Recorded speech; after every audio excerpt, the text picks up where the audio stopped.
आपण ज्या पहिल्या दिवशी किंवा 1.1 मध्ये ज्या प्रॉपर्टी शिकलेल्या होत्या त्याच्यामधल्या 2 प्रॉपर्टीचा यूज करून आपल्याला बेसिक प्रोपोर्शनॅलिटी थेरम प्रूव्ह करायचं आहे. त्याचं स्टेटमेंट परीक्षेमध्ये त्यांनी दिलेलं असतं. स्टेटमेंटवरून आपल्याला फिगर काढायची असते. फिगरला आपल्याला नावं द्यावं लागतील. त्याच्यानंतर जे स्टेटमेंट दिले त्याचे 2 भाग केले जातात. त्यातला एक भाग आपल्याला मदत करणारा असतो ज्याला आपण गिवन म्हणतो. ह्या गिवनचा यूज करून आपल्याला जे आन्सर काढायचं असते त्याला टू प्रूव्ह म्हणतो. पण प्रूफ लिहित असताना किंवा ते प्रूव्ह करत असताना आपल्याला कुणाची तरी गरज पडते, एक्स्ट्रा वर्क करावं लागतं, त्याला कन्स्ट्रक्शन म्हणतात. आणि त्याच्यानंतर त्याचा प्रूफ लिहिला जातो. बघूत आजचं स्टेटमेंट काय, त्याच्यामध्ये आपल्याला कोणत्या फिगरची गरज आहे आणि काय घ्यावं लागतं. ते स्टेटमेंट दिले, if a line is parallel to a side of a triangle intersect the remaining sides in 2 distinct points then the line divides the sides in the same ratio. बघा गणितामध्ये येत असताना line is parallel to a side of a triangle म्हणलं आहे, म्हणजे आपल्याला triangle काढावं लागेल. त्याच्यानंतर एक लाईन घ्यावी लागेल आणि ही लाईन त्या ट्रायंगलच्या एका साईडला पॅरलल आपल्याला काढावी लागेल. मग गिवन कुठपर्यंत येईल, इफ अ लाईन, बघा इथून चालू होईल, if a line is parallel to a side of a triangle intersect the remaining sides in 2 distinct points. हे इथपर्यंत गिवन असेल, then the line divides the sides in the same proportion. आता हे to prove असेल त्यांच्या पुढचं, the line divides the sides in the same proportion. तर गणितामध्ये ट्रायंगल शब्द आलेला आहे, लाईन आलेला आहे. तर मी पहिल्यांदा ट्रायंगल काढेल आणि ह्या फिगरला नाव कोणतं द्यायचं हे आपल्या मनावर असतं. कोणतंही नाव दिलं तर चालेल.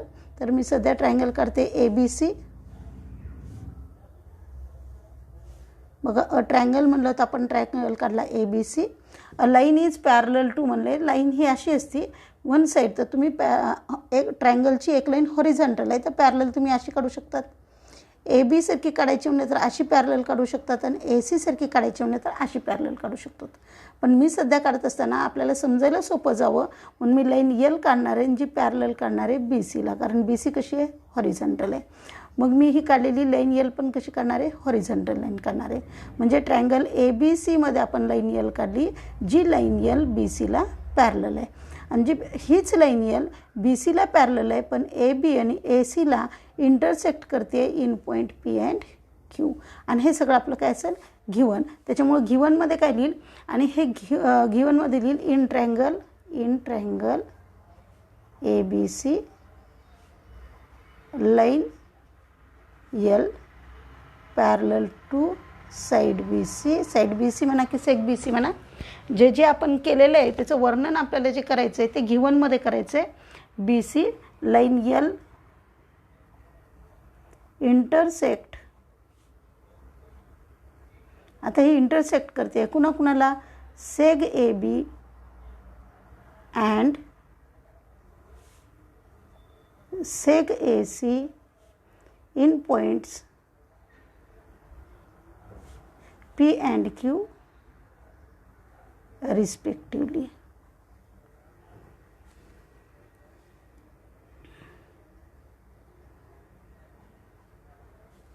रिस्पेक्टिवली. बघा परत एकदा, if a line is parallel to a side of triangle intersect the remaining sides in 2 distinct point. असं काही नाही आहे की पुस्तकात दिलेलं लिखाण जे आहे ते सेम तसंच लिखाण यायला पाहिजे. फक्त जे इथपर्यंत मी ग्रीन कलरच्या ह्याच्याने अंडरलाईन केलेलं आहे तेवढा भाग हा गिवनमध्ये आहे.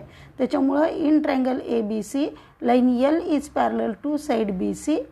Line L intersect side AB and AC. Remaining 2 sides म्हणलं आहे ना, तर कोणत्या साईड आहेत, AB and AC in point P and Q respectively. आणि मग प्रूफ काय, the line divides the sides in the same proportion. आता ही जी लाईन आहे ती ह्या एका साईडला आणि ह्या एका साईडला इंटरसेक्ट केलेली आहे. मग इकडे एक तुम्हाला रेशो दिसतोय बघा, आणि जो रेशो आहे AP अपॉन PB. तर सेम इकडच्या साईडने एक रेशो दिसतोय AQ अपॉन QC. बघा हे न्यूमरेटर हे denominator, AP upon PB is equal to AQ upon QC. आणि जे आपलं टू प्रूव्ह असेल AP upon PB is equal to AQ upon QC. पण मी तुम्हाला सांगितलं होतं की हा जो थेरम आहे तो आपल्याला बेसिक प्रोपोर्शनॅलिटी थेरम, ज्याला शॉर्टकटमध्ये आपण BPT म्हणतो, तो प्रूव्ह करण्यासाठी आपल्याला कन्स्ट्रक्शनची गरज पडेल कारण आपण ह्याच्यामध्ये प्रॉपर्टीचा यूज करणार आहे. जे 1.1च्या आधी आपण शिकलेल्या होत्या 2 प्रॉपर्टीचा यूज करायचं आहे आणि त्याच्यासाठी मला कन्स्ट्रक्शन करावं लागेल. आणि कन्स्ट्रक्शन काय करेल मी PC जॉईंट करेल. हे PC आणि तसंच इकडच्या साईडनं BQ जॉईंट करेल. आणि जे जॉईन केलेलं आहे त्याला लिहिल मी जॉईन. हे नंतर केलेलं काम आहे जे आपण डॅश डॅशनं करतो. Join PC and BQ. जर हे 2 जॉईंट केलेले असेल तर आता ज्यावेळेस मला ट्रायंगल घ्यायचे तो ट्रायंगल घेताना मी APQ बघा हॉरिझॉन्टल लाईनपासून घेतला APQ. ट्रायंगल APQ ही जी PQ आहे तो PQ पासून खाली घेईल PQB. म्हणजे ट्रायंगल APQ आणि ट्रायंगल PQB जर तुम्ही बघितलात तर एक ॲक्यूट अँगल आहे, एक ऑब्ट्यूज अँगल ट्रायंगल आहे. म्हणजे दोघांची हाईट कशी आहे इक्वल आहे. मग मी लिहिणार हाईट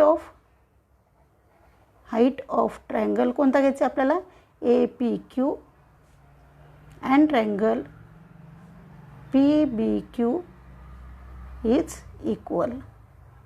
जर हाईट इक्वल असेल तर आपण एरिया ऑफ ट्रायंगल घेताना काय घेणार area of triangle APQ upon area of triangle PBQ is equal to AP upon PB.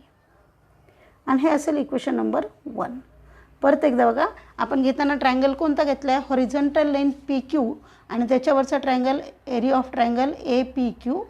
आणि सेकंड घेतले त्याच हॉरिझॉन्टल लाईनपासून Bकडे यायचं ट्रायंगल PQB. दोन्ही ट्रायंगल एक ॲक्यूट अँगल ट्रायंगल एक ऑब्ट्यूज अँगल ट्रायंगल आहे. दोघांची हाईट कॉमन असेल. मग बेस कोणता घेणार तर बेस ह्या साईडवरचा घ्यायचा आहे AP upon PB. Equation number 1. Same त्याच पद्धतीनं वरचा ट्रायंगल न्यूमरेटरमधला तोच घ्यायचा आहे APQ आणि ह्या हॉरिझॉन्टल लाईनपासून येणारा दुसरा ट्रायंगल जो Cकडचा घ्यायचा आहे PQC. आणि दोन्ही ट्रायंगलमध्ये परत APQ हा ॲक्यूट अँगल ट्रायंगल आहे तर PQC हा ऑब्ट्यूज अँगल ट्रायंगल आहे. म्हणजे दोन्हीमध्ये परत हाईट कॉमन असेल. मग मी परत लिहिणार height of triangle APQ and triangle PQC is equal. जर हाईट इक्वल असेल तर therefore area of triangle APQ upon area of triangle PCQ equal to आता हाईट नाही घ्यायची आपल्याला तर बेस घ्यायचा आहे. तर बेस कोणत्या साईडचा घेता येईल इकडच्या साईडचा जो AQ अपॉन काय असेल QC. Equation number 2. जर तुम्ही इक्वेशन 1 आणि 2ची RHS बघितलात आणि ते जर खाली बघितलं तर ते तुमचं 2 प्रूव्ह आहे. बघा AP upon PB equal to AQ upon QC ते 2 प्रूव्ह आहे. पण आपल्याला त्यासाठी LHS सारखं दाखवावं लागेल आणि LHSमध्ये न्यूमरेटरमध्ये असलेले ट्रायंगल एकच आहेत. मग डिनॉमिनेटरमधले ट्रायंगल जर बघितला तर एक PQB आहे आणि दुसरा जो आहे तो PCQ आहे. तर दोन्ही ट्रायंगलमध्ये PQ हा बेस आहे म्हणजे बेस कसं झालं दोघांचा एक कॉमन झाला बरोबर आहे. पण गणितामध्ये देत असताना आपल्याला PQ is parallel to BC दिले म्हणजे line L is parallel to BC दिले म्हणजे दोघांची हाईट पण कशी आहे सारखी आहे. मग मी पहिल्यांदा लिहिते बेस ऑफ ट्रायंगल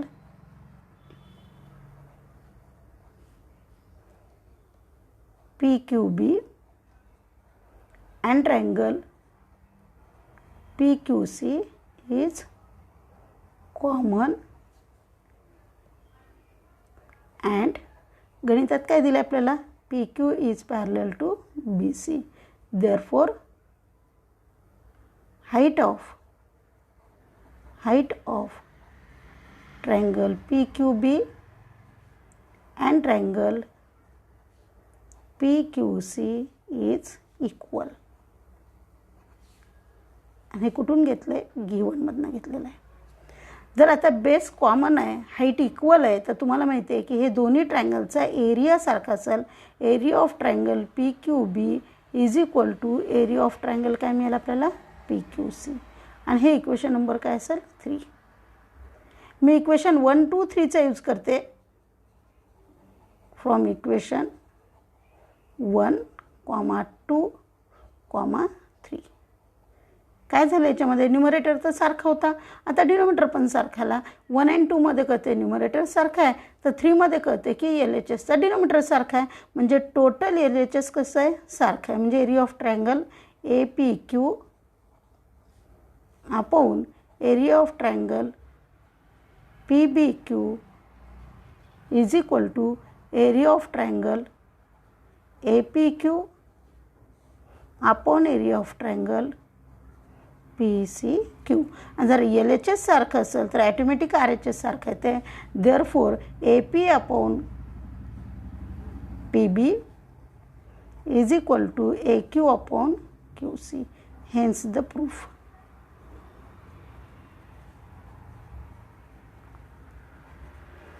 फार महत्त्वाचा थेरम आहे. आणखीन एकदा सांगते मी तुम्हाला. स्टेटमेंट त्यांनी दिलेलं असते. त्या स्टेटमेंटमध्ये ट्रायंगल आणि लाईन हे दोन शब्द आलेले आहेत, पण त्याचा यूज कसा करायचा आहे ते सुद्धा आपल्याला स्टेटमेंटमध्ये कळते. त्याच्यामुळे स्टेटमेंटचे आपण दोन भाग पाडतो. जी फिगर काढण्यासाठी आपल्याला मदत करते त्याला आपण गिवन म्हणतो. आणि त्या गिवनमध्ये कंडिशन ज्या दिल्या असतात त्या कंडिशननुसार आपण फिगर काढतो. पण त्यातला जो रिमेनिंग पार्ट्स असतो तो पार्ट टू प्रूफचा असतो. पण हे प्रूफ करत असताना आपल्याला कुणाची तरी मदत घ्यावी लागते, ज्याला आपण कन्स्ट्रक्शन म्हणतो. आणि गिवन इन कन्स्ट्रक्शन ह्या दोघांचा ना आपण शिकलेल्या 1.1च्या अगोदरच्या प्रॉपर्टीचा यूज करून आपल्याला त्याचा प्रूफ लिहायचा आहे. जे स्टेटमेंट दिलं आहे, if a line is parallel to a side of triangle intersect the remaining sides in two distinct points, हे गिवन आहे. त्याच्यानंतर then the line divides the sides in the same proportion, हे to prove आहे. आता गणितामध्ये मी काय करेल, इथपर्यंतच्या गिवनचा वापर करेल ज्याच्यामध्ये लाईन आलेला शब्द होता, ट्रायंगल आलेला होता. पण line is parallel to a side of triangle म्हणजे त्याच्यामुळे मी ट्रायंगल ABC काढला, लाईन L काढली जी BCला पॅरलल काढली. आणि ही जी लाईन L आहे ती AB आणि ACला P आणि Q मध्ये इंटरसेक्ट करते.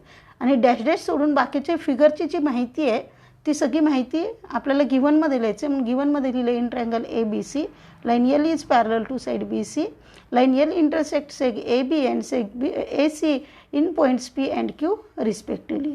टू प्रूव्ह करायचे आपल्याला the line divides the sides in the same proportion. Proportion म्हणजे काय असते, दोन फ्रॅक्शनच्या मधलं इक्वल टूचं साईन असते.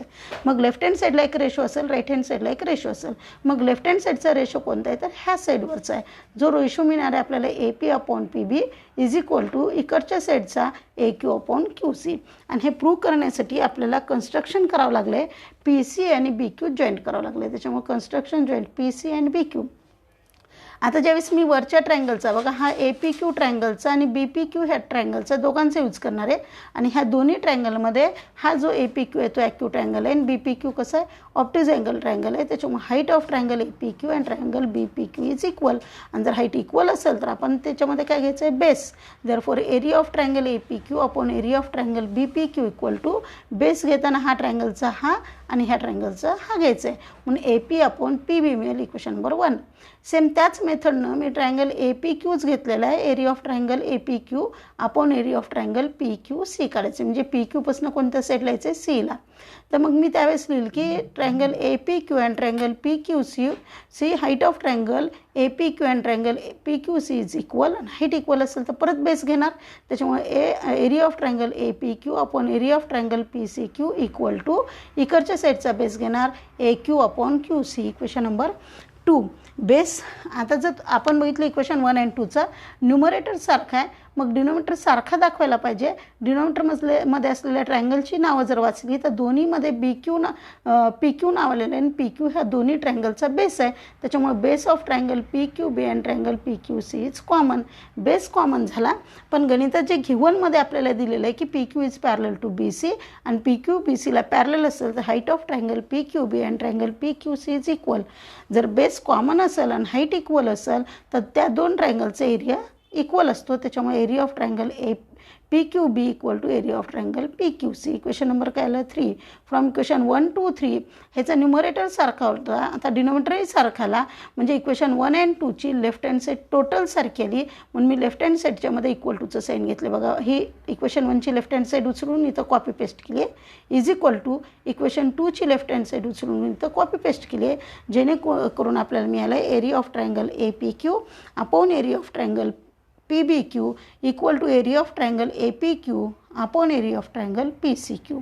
जर इक्वेशन 1 and 2ची लेफ्ट हँड सारखी असेल तर ॲटोमॅटिकच राईट हँड साईड सारखी येईल. म्हणून AP upon PB equal to AQ upon QC हेच द प्रूफ करणं आपल्याला जे प्रूफ करायचं होतं ते मिळालेलं आहे.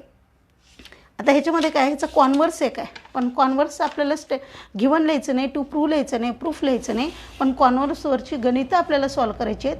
त्याच्यामुळं मी ह्याचं फक्त स्टेटमेंट इथं तुम्हाला समजून सांगणार आहे की ह्याचं यूज गणित सोडवताना कसं करायचं आहे, बरोबर आहे का. आणि स्टेटमेंट काय बघा, converse of basic proportionality theorem. आणि स्टेटमेंट आहे, if a line divides any two sides of a triangle in the same ratio then the line is parallel to the third side. ह्याचा अर्थ काय होते गणितामध्ये, एक लाईन आहे, a line is if a line divides any two sides of a triangle in the same ratio, हे given झालं. देनच्या पुढं काय आलेलं आहे, तर देनच्या पुढं आपल्याला दिलेलं आहे, it divides then the line is parallel to the third side. म्हणजे क्वेश्चनमध्ये देत असताना त्यांनी आपल्याला देणार आहेत की फिगर ही BPT सारखीच येणार आहे आणि आपल्याला ह्याचा प्रूफ लिहायचा नाही. त्याच्यामुळं फक्त आपल्याला काय कशाची गरज आहे, फिगरची. बघा मी ABC ट्रायंगल आणि ही जी लाईन आहे L, इथं P नाव दिलं, इथं Q नाव दिलं आणि सांगितलं आहे if a line divides any two sides of a triangle. म्हणजे PQ ही लाईन AB आणि ACला डिवाइड करते. पहिल्यांदा इंटरसेक्ट करणार P आणि Qमध्ये, पण डिवाइड करताना कसं करते, इन द सेम रेशो. म्हणजे इकडचा एक रेशो आणि इकडचा एक रेशो आला आहे, त्याच्यामध्ये इक्वल टूचं साईन लिहायचं आहे. म्हणजे याचं जर गिवन लिहायचं असेल तर काय येईल, in triangle ABC line L intersect sec AB and seg AC in points P and Q respectively. आणि हे जरी इंटरसेक्ट करत असेल तर परत आणखीन काय माहिती आपल्याला, रेशो जो आहे बघा, हे गिवनमध्ये रेशो इज सेम. हे कुठं आलेलं, रेड कलरच्या शेननं मी अंडरलाईन जे केलेलं आहे त्याच्यामध्ये आलेलं आहे, म्हणजे तो गिवनमध्ये आहे. मग रेशो इकडच्या साईडचा घ्या, AP/PB इज सेम म्हणल्यानंतर इक्वल टूचं साईन द्या आणि तिकडचा घ्या AQ/QC. आणि जर हा रेशो सारखा असेल तर टू प्रूव्ह होईल, टू प्रूव्ह करायचं आहे आपल्याला रेशो सारखा असेल तर ही लाईन म्हणजे line L is parallel to third side. म्हणलं आहे लाईन L हॉरिझॉन्टल आहे तर थर्ड साईड काम कोण केलं असेल, BCनं, साईड BC, बरोबर आहे. आणि ह्याच्यावर आपल्याला एक्झाम्पल आहेत, हे आपल्याला प्रूफ करून दाखवायचं नाही आहे, पण ह्याच्यावर क्वेश्चन आहेत, प्रॉब्लेम्स आहेत सॉल्व करताना. आणि ते प्रॉब्लेम सॉल्व करताना मग मी त्यावेळेस तुम्हाला हे समजून सांगाल ह्याचा यूज कसा करायचा आहे. त्या सध्या प्रॉपर्टी आहे, मला वाटते प्रॉपर्टीची जी अँगल बायसेक्टरची ती आपण उद्या शिकू. जर तुम्हाला माझा हा व्हिडिओ आवडलेला असेल तर लाईक करा, शेअर करा, सबस्क्राईब करायला विसरू नका.